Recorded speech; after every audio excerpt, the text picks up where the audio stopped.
Welcome to the Sam Olawale channel. If you enjoy the content, like, subscribe, share, all that good stuff. So let's get into this. So today, there's actually a very big game on TV. I don't know if you watch football or, as our American friends would call it, soccer, but there's a game on TV and it's the El Clasico. It's basically Real Madrid versus Barcelona, two of the greatest teams to ever play football. It's a derby, and it's basically, this rivalry probably goes back well beyond anything I can think of. So it is something that's foundational to football as a game, and everyone in the world who watches or follows football knows about it. So the reason I'm bringing this up is because the El Clasico is a great game. Everyone loves watching it, but I just feel like in the last few years, the relevance of the game has dropped a little bit since Ronaldo left Madrid. Now, the reason this is interesting is because at some point in the near future, Lionel Messi is going to leave Barcelona. He actually tried to leave last season, and he very well could go at the end of this season. Who knows? Maybe he stays for another couple of years, but eventually, Messi and Ronaldo, who are two of the greatest players to ever kick a football, and the debate will loom large for years. Who's better, Messi or Ronaldo? So many stats, they're the very best of all time. So the reason I'm bringing this up is because just like the game of the Clasico has lost a little bit of its spark, now Ronaldo is not at Madrid anymore.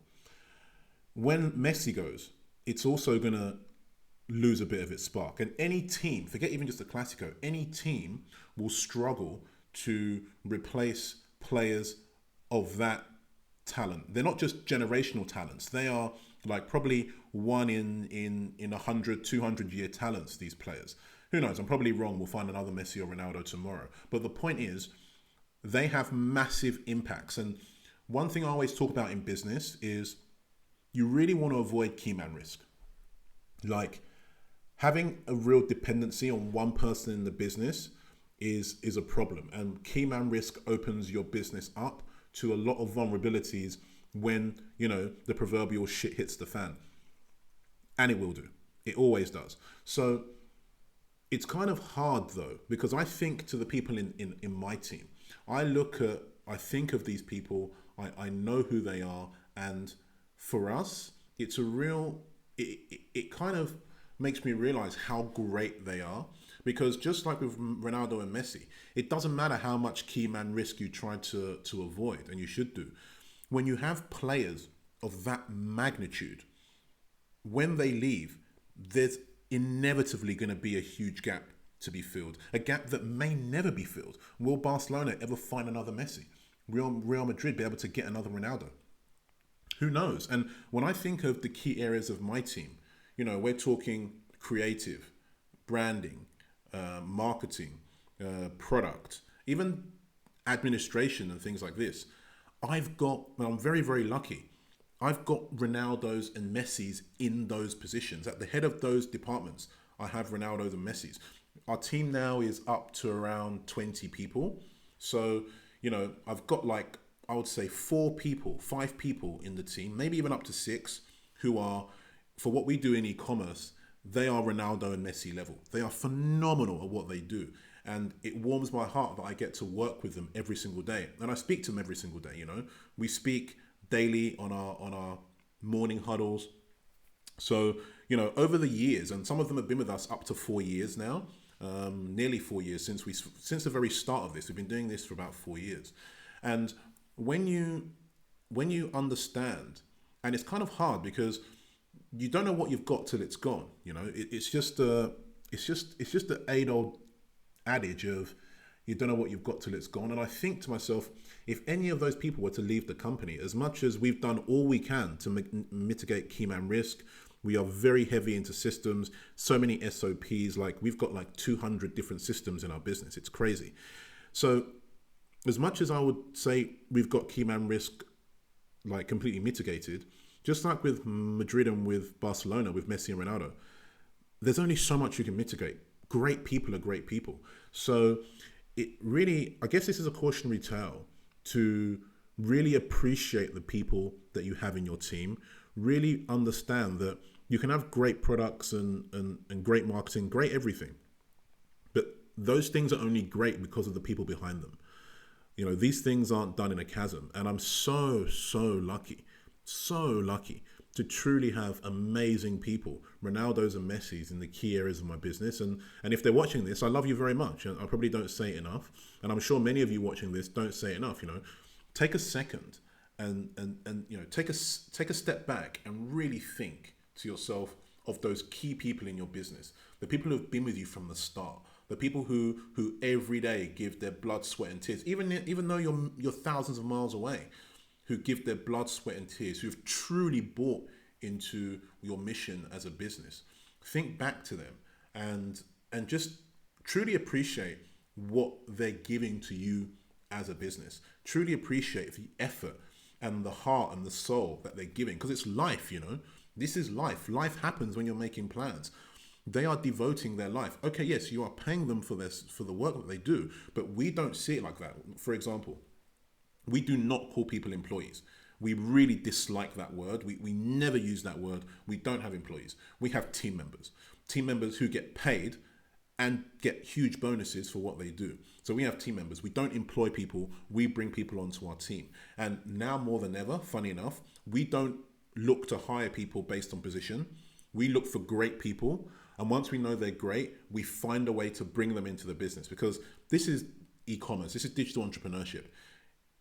We have some phenomenal people at the heads of our departments, and these people, they can do a million things. They're T-shaped people, right? And I'll talk about this in another video. They are phenomenal at a range of different things, and then they can go down deep into something and, organize something new, fight fires, generally be badass, and then come back up and then float at the level of doing multiple things again. So having phenomenal T-shaped people at the heads of these departments are the thing. And it's the same with Ronaldo and Messi. Ronaldo can head the ball. He can run fast. He can shoot from afar. He can finish up close. He can dribble. All these things are the same for Messi, probably apart from the heading part. He's not good at heading the ball. But apart from that, they're all-rounded football players, and they're like a 9 or a 10 with anything they do with the ball. And it's the same for the people in our departments. And when you think about it, I really feel blessed to have that level of person in my business. And I guess, me and the management are doing something right to have these people. But one thing that really turned the corner, and a new initiative that I'm going to be putting in that I want to tell you about. So in our business, we're very, very focused on goals. We use a structure called OKRs, Objective Key Results, and we set our goals every quarter based on OKRs, right? And so this has been working phenomenally for us for the last couple of years. We introduced it, and it's really great. So the thing that I'm going to be introducing next is based on an audiobook that I've been reading. An audiobook that I'm sure many of you have read. It's called Good to Great. I think it's by Jim Collins. I'm not sure if that's the right name. I'm terrible with names. I'm very dyslexic. So the book is Good to Great. I also heard this in a number of other books. And when you keep hearing the same thing, book after book after book after book, you really kind of have to step back and take notice as to what's going on. So what they all say, it's in Good to Great by Jim Collins, then another great book called Scaling Up by Vern Harnish, and then there's another book that says it.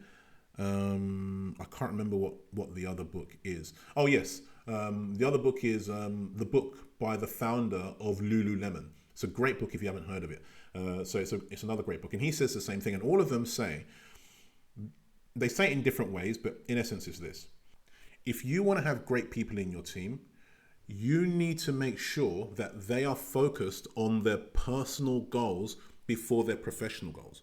Because if you try and give people professional goals and you're not focused on their personal goals, number one, that person won't be fulfilled inside, and they're probably not going to be with you long term.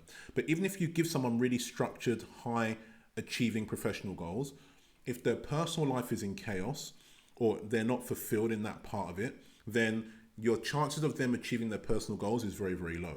So what they tell you to do, and what they all did, all the good to great businesses that were analyzed, the guy who built Lululemon, scaling up by Vern Harnish, where they call it the one-page personal plan. Everyone talks about it in different ways, but in essence, we are going to introduce this, and it's basically having one-on-one conversations with them. And just like we set our OKR goals once a quarter, I'm going to have calls with these people probably once a month, and then summarize it once a quarter to basically talk about and build their personal goal plan, so that in their personal life, they are fulfilled and aiming towards bettering and becoming great people in and of themselves. And then if done right, the people who end up staying with you, who are real valuable assets to the business, once you get their personal goals right, their personal goals and their professional goals will mesh together. They'll come into harmony. And that's when you have Messi's and Ronaldo's in your team. And thinking about it, I know the people, I speak to them every day, I know who they are, and we've actually done it by accident. Well, not by accident, but not by design, because we know we know pretty much everyone in the business personally, but our very senior people, we know them deeply. We know their families, we know, their personal struggles, their personal joys. For example, one of our senior team on the customer service side, she had a kid a few years ago, and we call it the ex-baby, company baby. So we refer to the kid, the boy, as this term. So it's kind of like we really take a deep interest into their lives, and we celebrate their successes, and we also celebrate their losses as well. And life unfortunately has its ups and downs. Sorry for getting a bit emotional on this, but it does. And we celebrate together when we have our successes, and we cry together as well when we go through tough times.